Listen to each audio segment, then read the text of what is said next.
Em um futuro não tão distante, a humanidade fez uma descoberta que desafiaria a lógica e a ciência de todos: uma ilha flutuante no céu.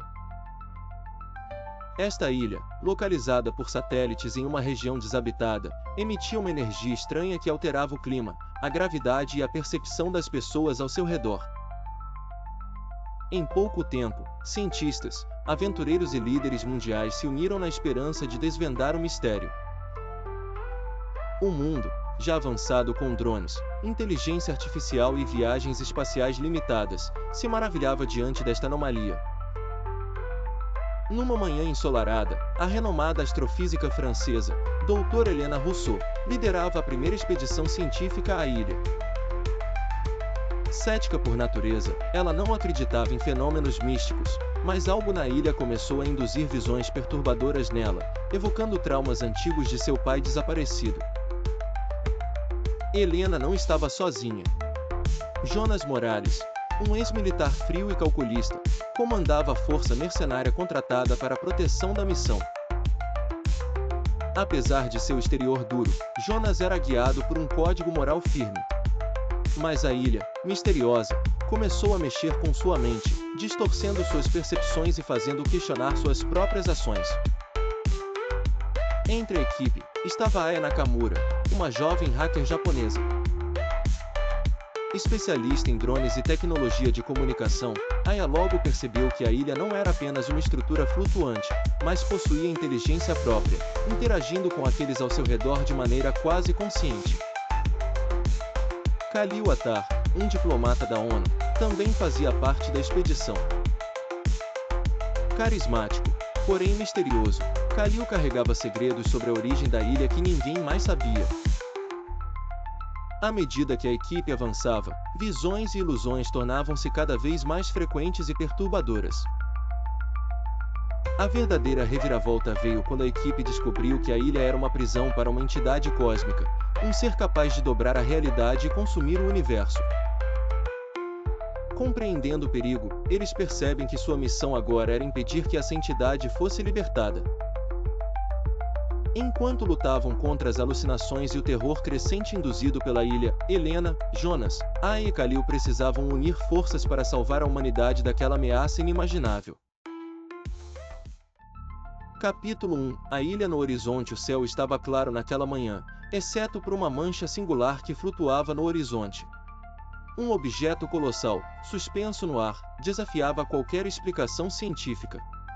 Quando a ilha foi detectada pelos satélites da NASA, o mundo parou para observar. Todos queriam respostas, mas o que eles encontrariam estava além da imaginação. Dra. Helena Rousseau, uma mulher de 38 anos, com longos cabelos castanhos presos em um rabo de cavalo desleixado, observava as transmissões ao vivo da ilha em seu laboratório em Paris. A ilha não se movia, mas a energia ao seu redor pulsava como um coração. O governo francês a escolheu para liderar a missão, e ela não hesitou. Essa era a chance de sua vida. Mas as memórias de seu pai, um explorador perdido em busca de mistérios semelhantes, ainda a assombravam. "Mãe, você está mesmo indo?", perguntou Camille, sua filha adolescente, de quem ela se afastou emocionalmente após a morte do marido. Helena apenas acenou com a cabeça, com os olhos fixos na tela. Capítulo 2. O time de exploradores no aeroporto. A equipe se reuniu. Jonas Morales, o ex-militar de barba por fazer e olhos sempre atentos, liderava a segurança da operação. Ele observava os cientistas e técnicos com desconfiança. "Essas missões nunca terminam bem", murmurava para si mesmo, enquanto revisava o equipamento da equipe. Aya Nakamura estava sentada num canto, conectada a seu tablet. Já analisando os dados da ilha, tentando entender como algo daquele tamanho podia flutuar no céu. Era sua especialidade, desvendar os mistérios da tecnologia. "As anomalias de energia estão completamente fora de controle", ela disse para Khalil, o diplomata da ONU, que a ignorou, mais preocupado com o impacto político que a descoberta teria. Khalil Attar, sempre elegante e sereno, sabia que o mundo inteiro estava de olho naquela missão. Ele carregava um segredo pesado, algo que sabia sobre a ilha, mas que ainda não estava pronto para revelar. Capítulo 3. Chegada à ilha. Ao sobrevoar a ilha, o silêncio na cabine do helicóptero era palpável. A ilha era ainda mais impressionante de perto. Montanhas cobertas de vegetação densa, rios que desciam para o nada, tudo envolto numa névoa dourada que emitia uma sensação de calor suave, quase hipnótica. Estamos descendo, anunciou Jonas com frieza. O helicóptero pousou em uma clareira natural, e a equipe desembarcou. Helena sentiu um arrepio na espinha ao pisar no solo da ilha, como se o próprio chão estivesse observando. Aya ativou seus drones, que imediatamente começaram a sobrevoar a área, coletando dados. A energia aqui é sentiente, ela murmurou, mais para si do que para os outros. Jonas ajustou sua arma no ombro, enquanto Khalil se aproximava de Helena. Seja cautelosa, ele advertiu. Essa ilha não é o que parece. Há algo muito antigo aqui. Capítulo 4. O começo das visões. Naquela noite, acampados perto do centro da ilha, Helena teve a primeira visão. Helena passava as noites acordada, perdida nas visões perturbadoras que a ilha continuava a enviar. A entidade que parecia mais próxima de se libertar a cada dia era algo que ela não conseguia compreender completamente. Quando finalmente fez uma conexão clara, ela soube que a situação era mais desesperadora do que havia imaginado. A entidade não era apenas uma criatura poderosa.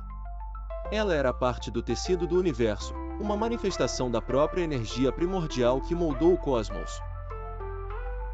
As civilizações antigas, muito mais avançadas em compreensão cósmica, perceberam que a criatura estava drenando a vida e o equilíbrio entre dimensões.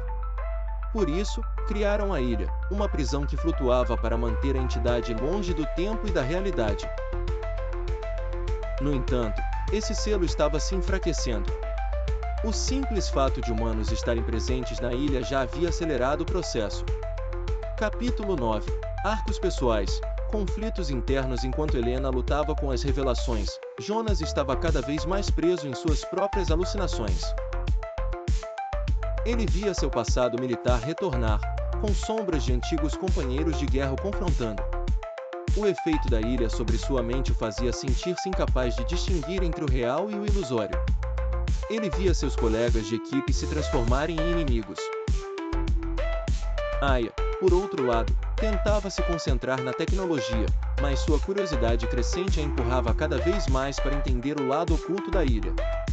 Ela sabia que seus drones e computadores estavam sendo hackeados pela própria ilha, mas não conseguia parar de tentar extrair mais informações. Certa noite, enquanto estava sozinha, encontrou um dos registros de uma civilização perdida que havia tentado estudar a entidade, revelando que todos os seus cientistas tinham sucumbido à loucura. Khalil, sempre reservado, finalmente começou a mostrar suas motivações ocultas. Ele não estava ali apenas como um diplomata, ele vinha de uma linhagem secreta de guardiões que, ao longo dos séculos, haviam preservado o conhecimento da entidade aprisionada. A missão dele não era mediar conflitos, mas garantir que a entidade jamais fosse libertada. Ao perceber que o tempo estava acabando, Khalil revelou seu papel, causando choque em todos os presentes. Seu maior medo era que, ao tentar conter o caos, a própria expedição estivesse ajudando a liberar a criatura. Capítulo 10. O plano de contenção. Helena percebeu que o tempo estava se esgotando. A única maneira de manter a entidade selada era recriar o que a civilização antiga havia feito, recriar o selo cósmico usando uma combinação de ciência avançada e rituais de uma tecnologia quase mágica. Os símbolos que ela via nas visões eram a chave. Khalil, com seus conhecimentos ancestrais, poderia guiá-la. Mas havia um preço. O novo selo exigiria um vínculo humano, alguém que voluntariamente se unisse à prisão. Helena sabia que isso significava sacrificar sua vida, sua consciência, e se tornar o novo guardião da ilha, assim como os antigos.